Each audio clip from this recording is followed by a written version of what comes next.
for that directive. There's an often told tale in this Unitarian Universalist faith that involves a question that the former Unitarian minister and transcendentalist Ralph Waldo Emerson asked his friend, fellow transcendentalist Henry David Thoreau. Now, the night in question was the 23rd of July, the year 1846. The place, the local jailhouse in Concord, Massachusetts, or shall I say Concord? In Concord, I can do that, I'm from Boston. Concord, Massachusetts, where Thoreau sat behind bars. Now, it is said that Emerson visited his friend Thoreau that night as he sat in jail, and upon seeing him, Emerson asked him, "Henry, why are you in here?" To which Henry is reported to have responded, "Waldo, why are you not?" For you see, in an act of protest against slavery, Thoreau had refused to pay the local poll tax and had been thrown in jail. As he was being taken away, he said, "I will not pay a tax or recognize the authority of the state which buys and sells men, women, and children like cattle at the door of its own house." Thoreau's challenge to his friend was not meant as a joke. In fact, it was more accurate to describe it as a religious mandate. For Thoreau, born a Unitarian and self-described as a transcendentalist, for him the holy was the work of God, not the belief in God. And the work of God was intricately connected to the belief in the inherent goodness of all people. Thoreau's jail time was his answer to the call of his faith that mandated him to act in accord with that belief. Does that sound similar at all? Familiar? This Unitarian Universalist religion, whose identity we claim here today, is the result of the merger of several primary belief systems. That the Bible was there to lift up the teachings of Jesus as one, but not the only, exemplar of good work, is one of those beliefs.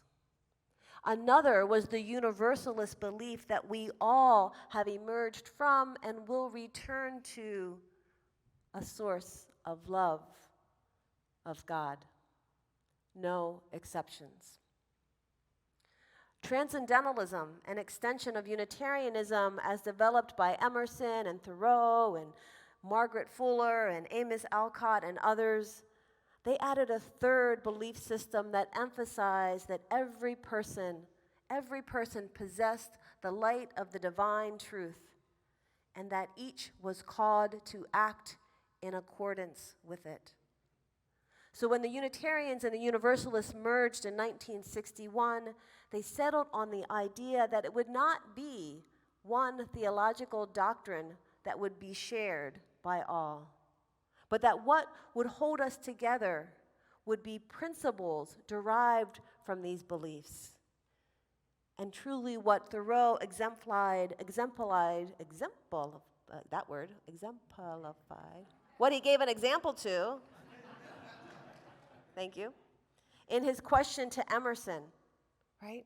What was he truly asking Emerson? He was looking at Emerson and he was saying, "Waldo, how now will you live?"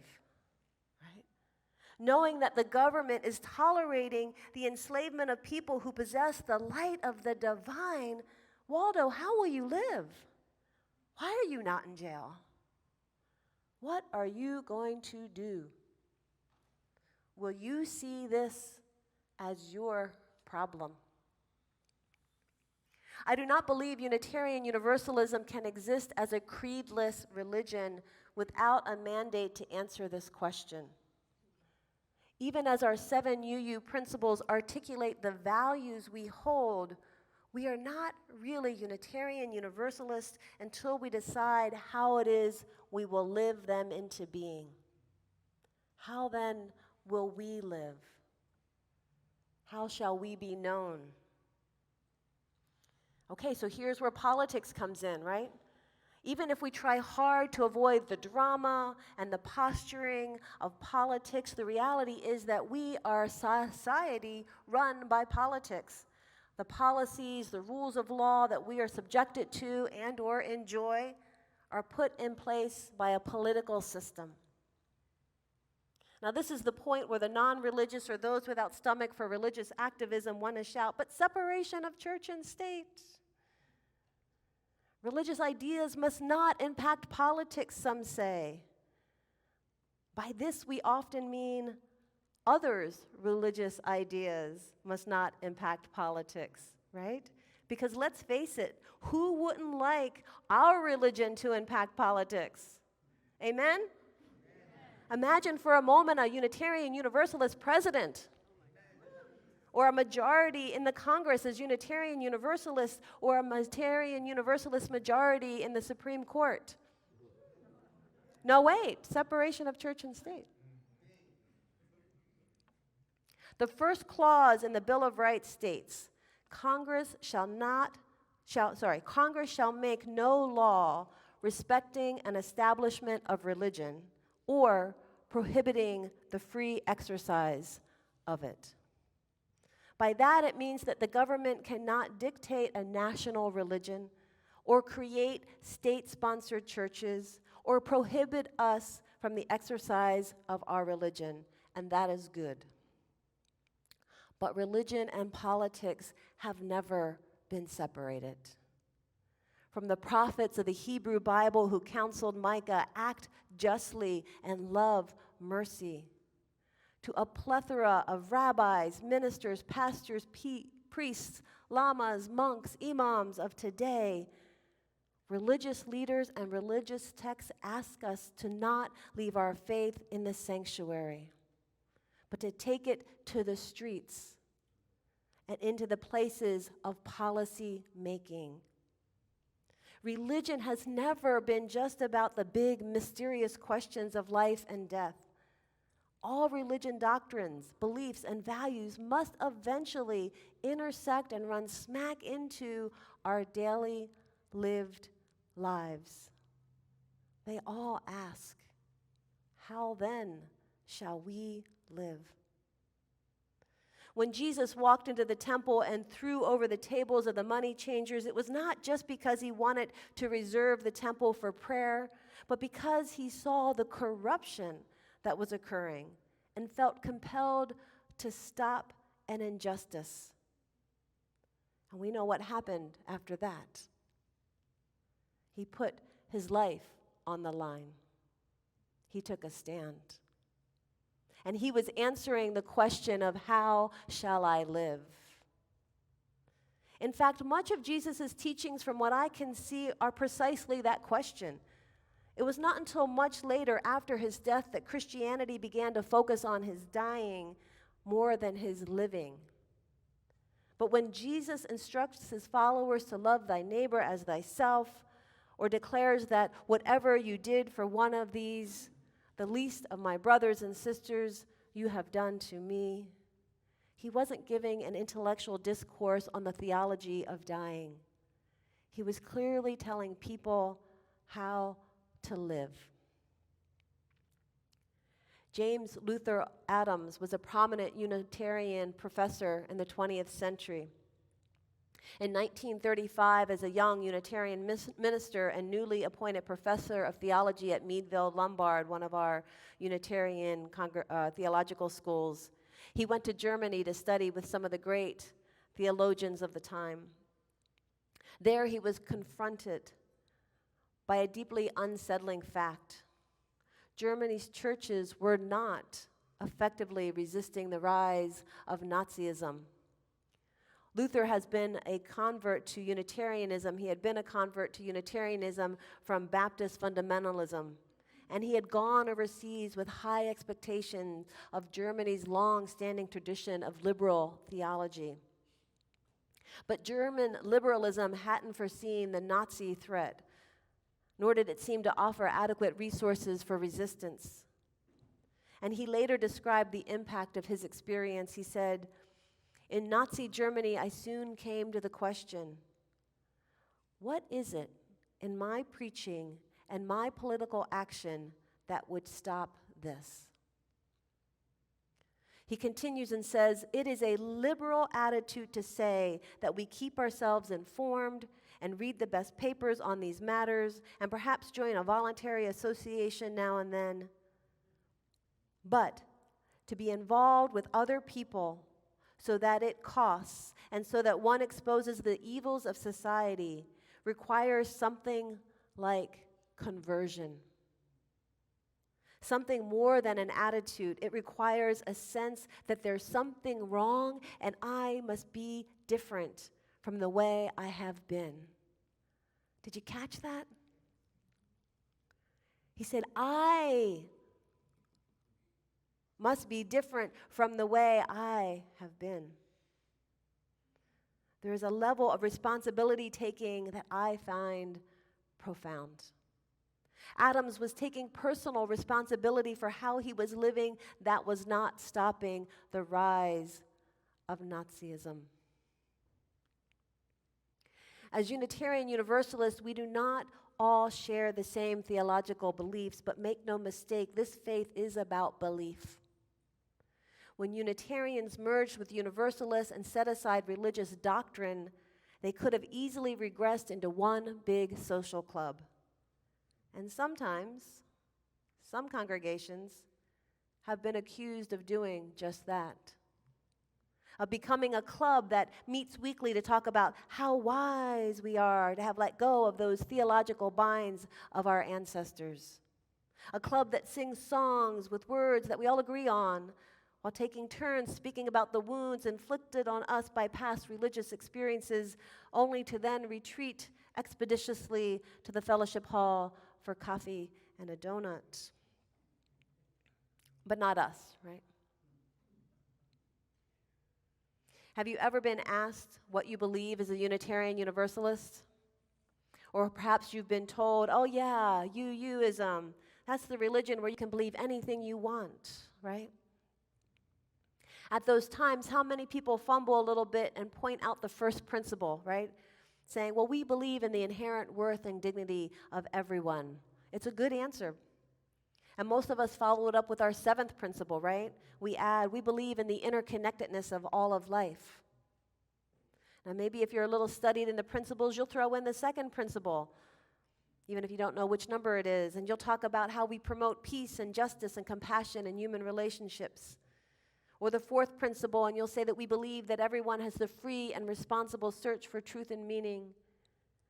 Or we believe that everyone has the right for the use of their conscience.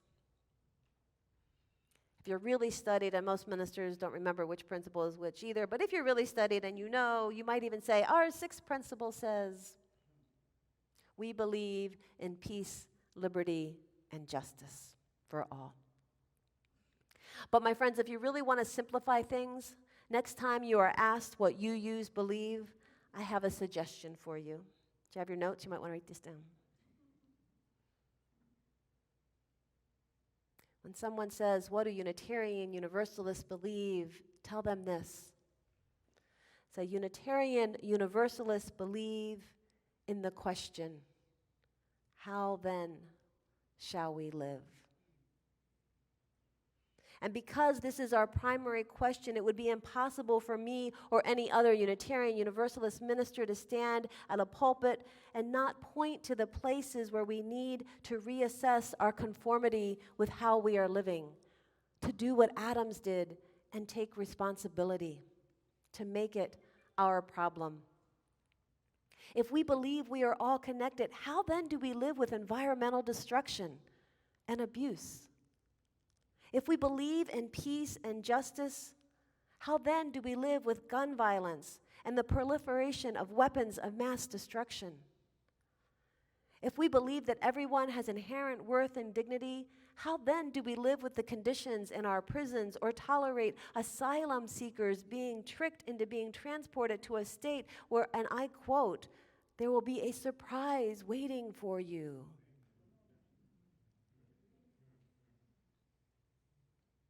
If we believe in the right to one's own conscience and equality, how then do we allow the forced pregnancy of women and the forced poverty that many of those pregnancies will cause? Now, to be clear, as a religious organization and as a minister of this faith, I do not promote partisanship, blind adherence to one party or another because of labels. Nor do I promote the politics of one party exclusively. And I also do not believe that we will all think alike when it comes to how we live out our values or even to the answers to some of those questions I just raised. However, I see no way to preach our values without pointing out the real-life policies and governmental actions that do not align with our values. And I see no way to be Unitarian Universalist without asking again and again, how then do I live? If the politics and policies of this country reestablished slavery or created concentration camps for the Jews, that line between religion and politics would be a no-brainer, right? I could stand up here and rail against the political system and encourage you to get out there and do something, and you would be disappointed if I didn't. And if I stand up here and preach about the imperative that marriage equality continue, most of you would still be with me, right? But somewhere along the hard policy question of this society, there may be some lines that we disagree about, right? What happens if I preach about immigration and the rights of asylum seekers? We may have different opinions on what that looks like. Or how about if I preach about a woman's right to choose? We may have some different opinions. How about if I preach about gun control or critical race theory or policing or voting rights or tax policy or the Federal Reserve or Tom Brady or the bucket? No, sorry. Somewhere in that list, and perhaps many somewheres, I will guess that we do not think alike. And that, my friends, is good. And that is what makes us Unitarian Universalists. It is not in the thinking alike, it is in the willingness to answer and ask the question, how then shall we live? How then shall we love alike? Can we love alike if we think differently about policies? Easy, yes. Hard sometimes, though. In the end, Thoreau spent but one night in jail, as it is recorded that someone else paid the bill, and in doing so, that the local constable insisted that Thoreau leave. Despite his protest that he should not be allowed to leave for himself, he himself had not paid the bill. Of course, Henry's little protest did not cause him any great discomfort that we can know, nor did it single-handedly free the enslaved. However, his experience did lead him to write a powerful lecture on the relation of the individual to the state. Published in 1849 as Resistance to Civil Government, it is now known as the Discourse on Civil Disobedience. And it is well recorded that this essay made a mark on both Gandhi and Martin Luther King Jr. One drop of honey may create chaos when unattended to, but oh, the impact of one drop of resistance in making justice. Thoreau's simple act of conscience, simple decision of how he would live, had proved to be a powerful drop in the moment towards justice that he sought. My friends, I truly hope that you come here Sunday worship to connect with your own divine light of truth. I hope that in being here, you are reminded of the wholeness and goodness of you. And I hope that the connections you nurture here become the kind that you do not fear to ask the hard questions of, right? And I hope that you go forth from here And let the fire of your commitment to this faith and these principles call you into action. Even if that action is small as cleaning up a drop of honey or spending the night in protest. And one day, I hope that you will take your turn in this pulpit, this free pulpit, and bring your stories and tell us how you are choosing to live. Amen. Om Shanti Ashe, and blessed be. Send!